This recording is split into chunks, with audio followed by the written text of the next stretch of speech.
네, 하나님 말씀 보시겠습니다. 예레미야서 48장 11절에서 25절까지 말씀입니다. 먼저 봉독해 올립니다. 모압은 젊은 시절부터 평안하고 보러도 되지 아니하였으므로 마치 술이 그 찢기 위에 있고 이 그릇에서 저 그릇으로 옮기지 않음 같아서 그 맛이 남아있고 냄새가 변하지 아니하였도다. 그러므로 여호와께서 말씀하시니라. 날이 이르리니 내가 술을 옮겨 담는 사람을 보낼 것이라. 그들이 기울여서 그 그릇을 비게 하고 그 병들을 부수리니 이스라엘 집이 베델을 의뢰함으로 수치를 당한 것 같이 모압이 그모스로 말미암아 수치를 당하리로다. 너희가 어찌하여 말하기를 우리는 용사요 능란한 전사라 하느냐. 만군의 여호와라 일컫는 왕께서 이와 같이 말하노라. 모압이 황폐하였도다. 그 성읍들은 사라졌고 그 선택받은 장정들은 내려가서 죽임을 당하니 모압의 재난이 가까웠고 그 고난이 속히 닥치리로다. 그의 사면에 있는 모든 자여, 그의 이름을 아는 모든 자여, 그를 위로하며 말하기를 어찌하여 강한 막대기 아름다운 지팡이가 부러졌는고 할지니라. 디본의 산은 따라 이 평화에서 내려와 메마른 데에 앉으라. 모압을 파멸하는 자가 올라와서 너를 쳐서 내 요새를 깨뜨렸음이로다. 아로엘에 사는 여인이여 길 곁에 서서 지키며 도망하는 자와 피하는 자에게 무슨 일이 생겼는지 물을지어다. 모압이 패하여 수치를 받나니 너희는 울면서 부르짖으며 아르논가에서 이르기를 모압이 황폐하였다 할지어다. 심판이 평지에서 이르렀나니 곧 홀론과 야사와 메바앗과 디본과 느보우와 베티블라다임과 기리아다임과 백가물과 벳무온과 그리옥과 보스라와 모압 딱 원근 모든 성읍에로다. 모압이 뿔이 잘렸고 그 팔이 부러졌도다. 여호와의 말씀이니라. 아멘. 자, 예레미야서 후반부를 가면서 이스라엘 유다가 심판되고 그 다음 그가 의지하고 오만한 애굽이 심판받고 그 외에도 그 주위의 나라들 블레셋, 모압 이런 주위의 나라들이 또 다같이 또 암몬 에돔도 포함되나요? 수리아 쪽도 다 포함되네요. 그 모든 나라들이 그 주위 고대 근동 모든 나라들이 심판받게 될 것이다. 그렇게 말하는 것이죠. 그러면 이스라엘을 정점으로 주위의 나라들이 다 심판받는다. 이렇게 말할 수도 있고요. 역사적으로나 사회적 눈으로 정황적 군사적 관점으로 보면 무엇입니까?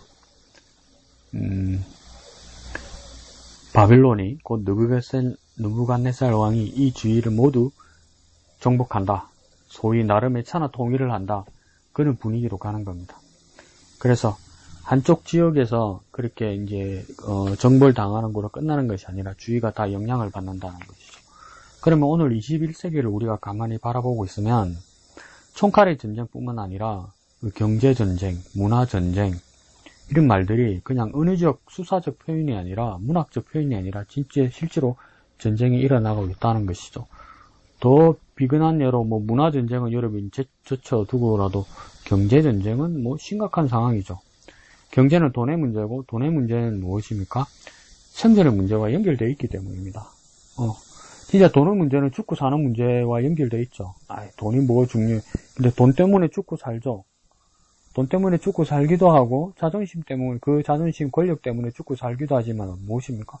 정작 이 자본주의 사회에서 돈이 없으면 시장 경제에서 돈이 없으면 뭡니까? 실제로 죽는 겁니다. 실제로. 근데 전쟁 가운데 있는데 그러면 뭡니까? 경제적 상황, 화폐의 흐름, 돈의 흐름, 자본의 흐름은 무엇입니까? 이 한 지역에서 움직이는 것이 아니라 전 세계적으로 움직이죠. 우리가 90년대 중반에 겪었던 IMF 경제체제, 아시아 외환위기 사이에서도 어떤 상황입니까? 먼저 태국이 먼저 흔들하기 시작하니까 그러니까 주위의 동남아부터 우리나라까지 모두가 영향을 받게 되는 거죠. 그리고 누가 지배를 하게 됩니까? 우리가 그냥 아무 생각 없이 말하지만 IMF, 국제통화기금 이 단체에서 우리나라의 경제와 정책을 몇 년 동안 관장한 거죠, 관장. 그래서 지금 우리는 당연하게 여기지만, 그러니까, 그거 뭐죠? 계약직, 임시근무직, 그 다음 구조조정, 이런 말들이 언제부터 시작된 말입니까? IMF 체제부터. 그러니까 IMF가 대한민국을 통할하면서 경제적인 상황을 뭡니까? 간섭하면서 생긴 정책이란 말이죠. 거기서 얼마나 많은 사람들이 고통받게 됐습니까? IMF 간섭 통합 체제, 그 관할 체제에서 우리가 부채를 갚으면서 빨리 벗어나긴 했지만 그 간섭이 벌어지지가 않죠. 그러니까 한 지역과 한 나라의 문제가 아니라는 겁니다. 모두에게 영향을 미치는 거죠. 이와 마찬가지로 오늘 예레미야서 본문에서 그 내용은 뭡니까? 이스라엘 유다 한 나라에서 그치지 않고 주위 모든 나라에게 영향을 끼치는 거죠. 근데 여기서 뭡니까? 그냥 눈으로 볼 때는 누가 이것을 천하 통일하고 이 모든 것을 관할하게 되는 겁니까? 바벨론 왕 느부갓네살이죠. 근데 이것도 어디로 다시 넘어갑니까? 그전에는 아수르였고 이제는 바벨론 왕 느부갓네살이고 여기서 끝나지 않죠. 누구에게로 또 넘어갑니까? 페르시아로 넘어가죠. 페르시아. 성경에서 나중에 다니엘서에 보면 그게 또 누가 나옵니까? 마케도니아 왕국이 나오죠. 마케도니아 왕국은 누구입니까? 알렉산드로 대표되는 그 나라를 말하는 거죠. 그 다음 또 누구 나옵니까? 로마 나오고 이렇게 되는 거예요. 그러면 이 미국의 경제체제, 미국 중심의 경제체제 아닙니까? 솔직히 말해서 세계가. 그것이 우리에게 도움과 의지가 되는 존재일 수도 있고, 느부갓네살처럼 무섭게 우리를 이렇게 뭔가 통치하는 존재일 수도 있는 겁니다. 그게. 그래서 제가 말이 좀 길어지지만 나중에 이 체제가 느부갓네살 바빌론 체제에서 어디로 넘어갑니까? 바빌론이 멸망하고 나니까 페르시아로 넘어가죠. 페르시아의 대표적인 왕이 누구입니까? 고레스 왕이죠. 고레스 왕 때에 이스라엘이 고향으로 70년 만에 돌아오겠죠. 왜 돌아오게 됐습니까? 고레스 왕이 관대했어요? 아니죠. 그럼 또 우리 또 너무 쉽게 말하죠. 하나님이 약속하신 때 돌아오겠어. 아이, 맞죠. 하나 더 생각해야 된단 말이죠. 고레스 왕은 왜 자기가 식민지로 통할하고 있던 그 지역의 모든 포로들을 고향으로 보내게 됐느냐. 그냥 보낸 게 아니란 말입니다. 그냥 관대한 게 아니란 말이죠. 뭡니까? 보내주는 조건으로 그곳에 총독을 세우고 그 총독을 통하여 세금을 걷게 한단 말이죠. 국고를 충실하게 한다는 겁니다. 관할하게 한다고 해서 그 모든 나라를 관할하게 한다 해서 영향을 끼치지 못할 뿐만 아니라 비용이 너무 많이 든다는 겁니다. 에스더서에서도 나오죠. 그때 페르시아 왕이 다스리던 때에 그때가 아하수에로 왕입니까? 그때 뭡니까? 전국이 몇 도라고 합니까? 뭐 전라도, 경상도 이런 것처럼 나라를 한 도로 잡아도 127도라고 그러잖아요. 인도까지도 지배했다고 그러잖아요. 서남아시아까지. 그러니까 이게 통치를 할 수가 있어야죠. 그러면 지금 봅시다. 미국의 상황에서도 지금 바이든 대통령 체제에서도 어떡합니까? 우리나라 그 경제, 그러니까 뭐 회사들, 현대, 삼성 딱 넘어갔죠. 그리고 뭡니까? 반도체 같은 것도 지원금 같은 거 우리나라 삼성이 다 제외됐죠. 그렇게 지배하는 겁니다. 그리고 이제 원치는 않지만 현재까지는 뭡니까? 11월 달을 돼봐야 알겠지만 미국 대통령 선거에서 트럼프가 대통령이 될 가능성이 높죠. 그런데 뭐 미국 사람들에게는 열광적입니다. 왜 열광적입니까? 트럼프 같은 경우에는 주한미군도 축소할 계획이 있거든요. 그거 왜 그랬습니까? 비용이 너무 많이 드니까. 그러니까 주한미군을 주둔하게 되려면 더 많은 돈을 우리나라에게 요구하게 될 거예요. 경제, 군사, 정치, 외교 다 걸려있는 것이죠. 이때도 그랬다는 겁니다. 한 지역으로 끝나지는 것이 아니라 유다로 해서, 이스라엘로 해서, 그 다음 애굽으로 해서, 그 다음 그 고대군동 요단강 오른쪽에 있는 암몬, 모압, 에돔, 그 위에 있는 아람까지 전체가 영향을 받게 되는 것이죠. 영향을 받습니다. 교회 안에서도 나 한 사람만 신앙생활 하는 게 아니죠. 나 한 사람 하나님 앞에 바로 서는 게 아니죠. 공동체입니다. 공동체. 나 한 사람만 바로 서도 다른 사람들이 문제가 있으면 나는 그 나쁜 것에 물들어요. 그리고 그게 공동체에 대한 책임을 지지 않으면 뭡니까? 문책하겠다고 에스겔서에서도 말하죠. 그게 무슨 비유입니까? 파수꾼이죠. 예, 서두가 길었네요. 11절 봅시다. 모압은 젊은 시절부터 평안하고 포로도 되지 아니하였으므로 이렇게 말하죠. 모압은 처음에 좋은 여건과 환경을 가지고 있었던 것 같습니다. 경제적으로도 안정되고 정치 외교적으로도 안전하고 또 그 안에서 자원이 풍족했고 또 고원지대이기 때문에 외적이 침략하기 어려웠어요. 그러니까 군사적으로도 상당한 안정을 취했던 나라라는 것이죠. 그러니까 2차 대전 때도 모든 나라들이 막 서로 열강들이 막 침입하고 지배하려고 하다가도 동남아 같은 경우에는 거의 뭐 식민지 지배를 다 받았는데 유일하게 지배를 안 받은 나라 한 나라가 있습니다. 2차 대전까지. 그 나라가 누구입니까? 태국이죠, 태국. 태국이 뭐 외교를 잘하거나 군사적으로 강력해서 그런 것이 아니라 그 완충지대였단 말이죠. 열강들의. 서로 밀고 막 상하 좌우에서 동서남북에서 밀고 들어가도 타일랜드, 이 태국만은 완충지대로 두자는 겁니다. 부딪히지 않는. 그러니까 뭐 보호망처럼 그 혜택을 받은 거죠. 태국이 위치가 나라의 위치가. 그래서 그 배경으로 나왔던 영화가 뭡니까? 옛날에 그 율부리너 나오던 왕가나 있죠. 영화 왕가나. 그런 배경이죠. 모압도 그런 위치에 있었다는 겁니다. 완충지대. 안 그러면 안전한 지대. 근데 거기에 대해서 11절 하반절에서 뭐라냐면 마치 술이 그 찢기 위에 있고 이 그릇에서 저 그릇으로 옮기지 않은 것 같아서 그 맛이 남아있고 냄새가 변하지 아니하였도다. 이 말이 무슨 말이냐면 그걸로 우리가 이해를 하면 됩니다. 그냥 시중에 파는, 슈퍼에서 파는 플라스틱 병에 넣어서 파는 막걸리 있죠. 막걸리를 제품을 딱 보면 어떻게 되어 있습니까? 밑에는 앙금이 그렇게 가라앉아 앉아있고 위에는 맑은 물이 있죠.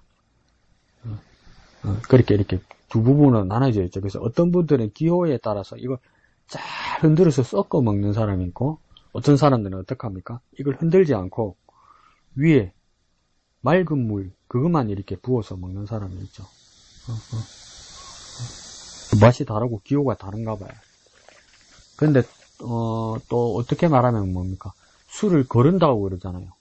면포에 뭡니까? 이렇게 술을 제조하는 과정에서 거르죠. 앙금이 이렇게 밑에 가라앉아 있는 찢기 이것들을 뭡니까? 완전히 걸러내서 면포로 거르죠. 그러니까 이게 술이 큰 항아리에서 면포로 거르기 전 상황이다.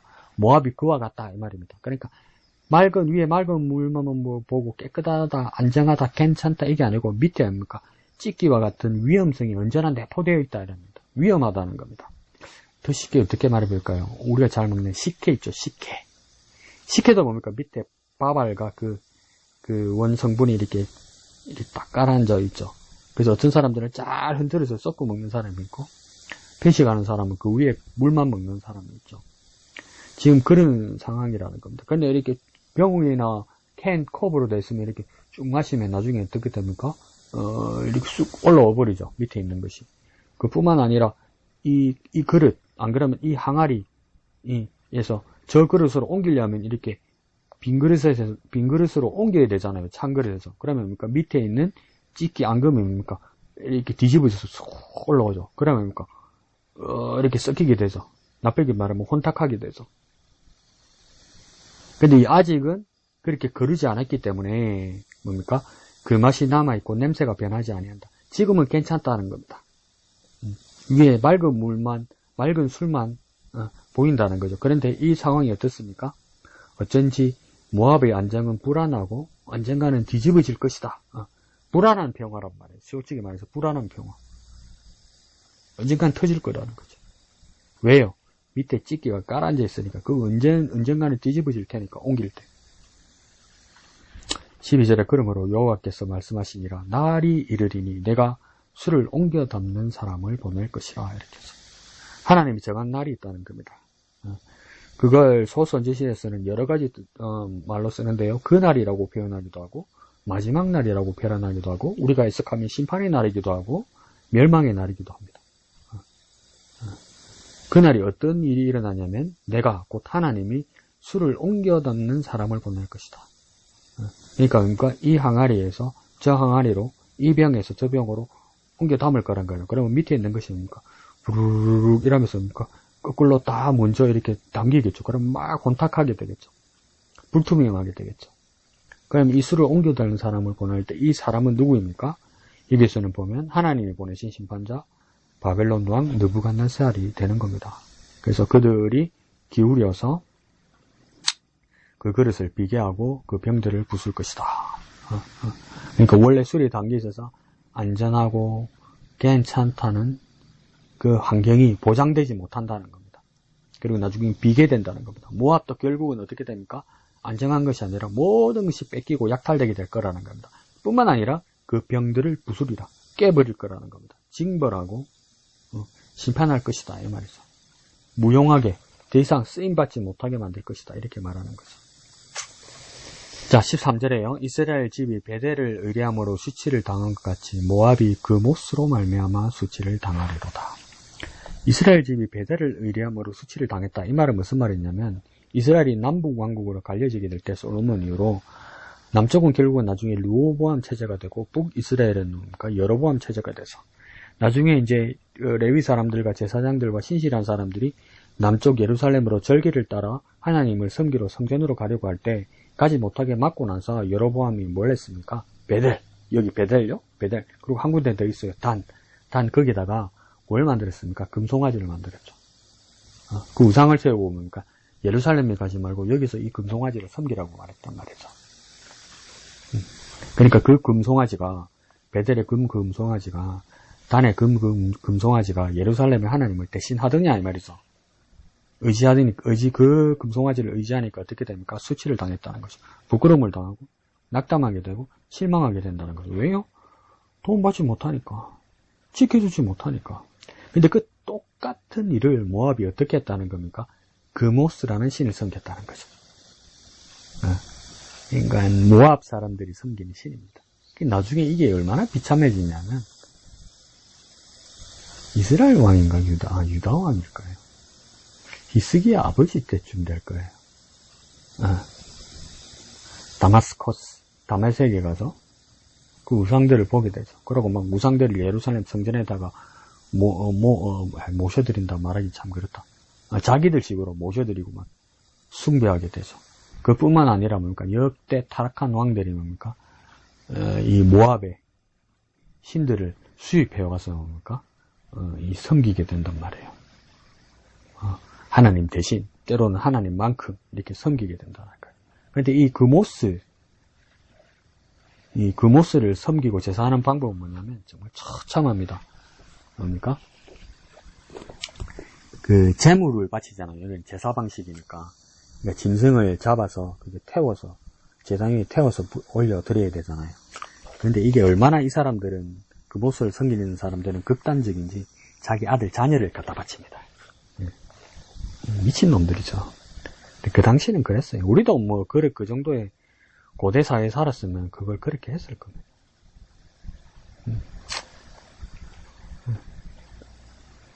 그러니까 그게 다윗 왕 때죠.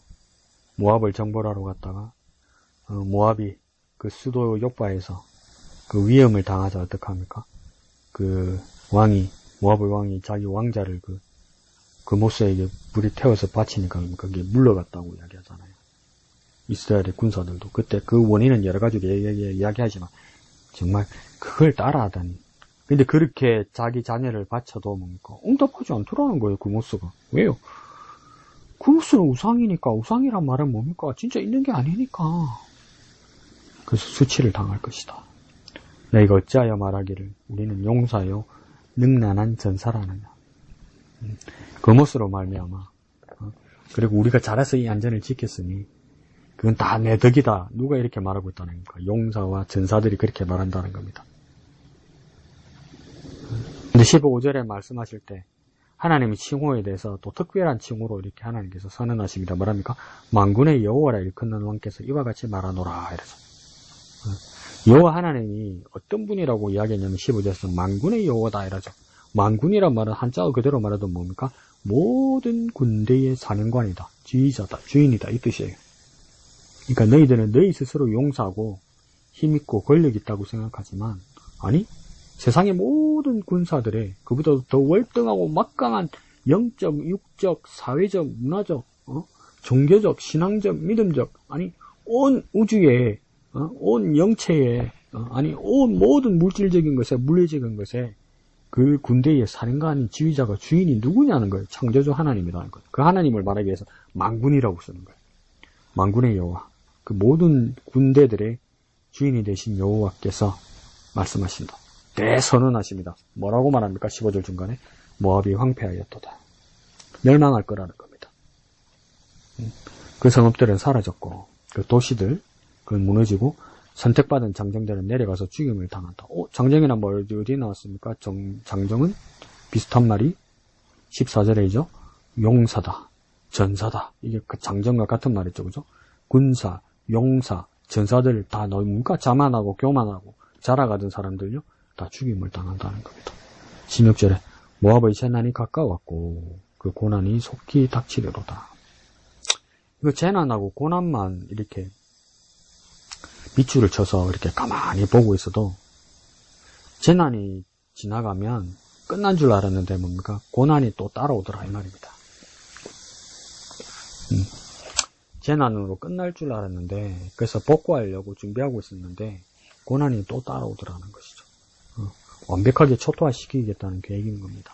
17절에 그의 사면에 있는 모든 자여 그의 이름을 아는 모든 자여 그를 위로하며 말하기를 어찌하여 강한 막대기 아름다운 지팡이와 부르짖는고 할지니라.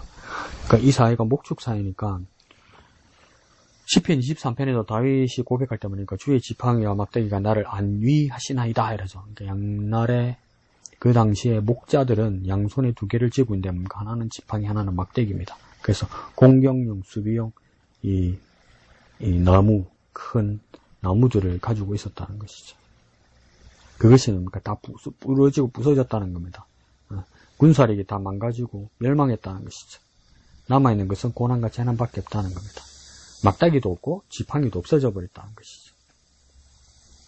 창도 없어지고 방패도 없어졌다 이 뜻입니다. 아무것도 없다는 겁니다. 막을 수도 없고 싸울 수도 없다 이 말입니다. 18절에요. 디본에 사는 딸아 네 영화에서 내려와 메마른 데 앉으라. 모압을 파멸하는 자가 올라와서 너를 쳐서 네 요새를 깨뜨렸음이로다. 18절에 디본이라는 도시는 어디냐면 가장 대표적인 수도는 모압의 대표적인 수도는 요빠일 겁니다. 요빠. 그런데 그 전에 또 수도가 어디였냐면 디본이었습니다. 디본.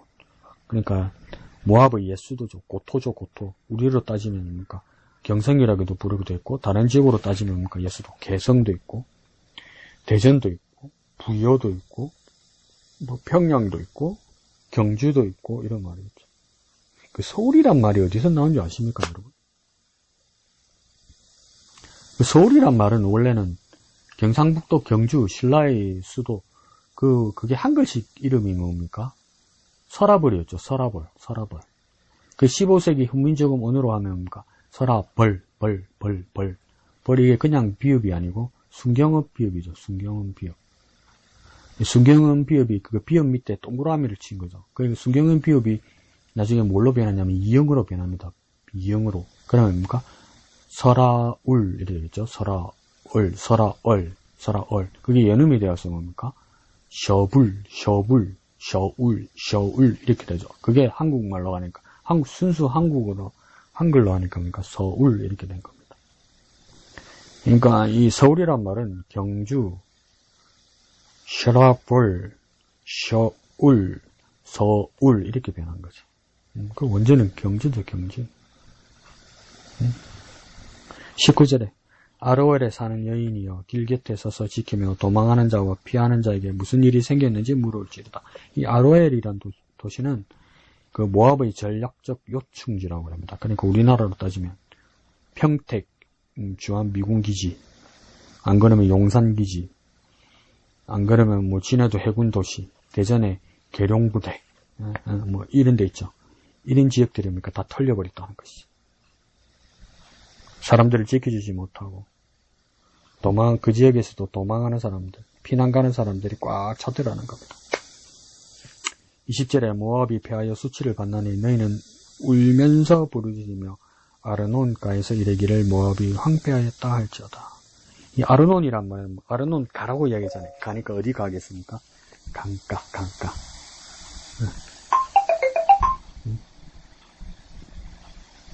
강가를 이야기하겠죠. 강가. 그러니까 이 아르논 강이 어디에 흐르냐면 이스라엘에서는 동쪽이겠죠. 모압 쪽에서는 서쪽이겠죠.